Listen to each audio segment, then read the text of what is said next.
চোখ মেলে মাতাকে বলেন, মাথা কি খারাপ হলো? ছাইপাশ সব না লিখে বরং অঙ্কের খাতা হলো। মুখ ভার করে গুটি গুটি পায়ে গেল সে বাবার কাছে। কবিতা লিখেছি।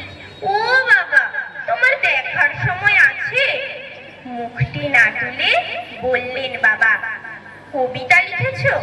বেশ, পড়বো তো বটে, আগে খবরের কাগজটা পড়ি। সে অগত্যা গেল দিদিটির কাছে।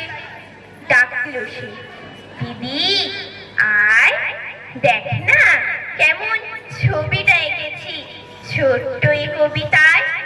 দিদির দু চোখ টিভি পর্দার ঝলমলে রোশনাই। বলল, কবিতা তুই লিখেছিস? কবিতা না, ওটা ছাই। অপরাজিতার চোখ ছলো ছলো, বুকে কান্নার ঢেউ।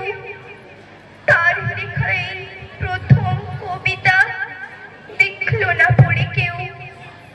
একা ঘরে বসে সামনে তাকালো মালাতে সাজানো ছবি। স্নিগ্ধ দু চোখে রয়েছেন চেয়ে সহজ পাঠের কবি। কবিতার খাতা মেলে সে ধরলো, ঠোঁট দুটো থর থর।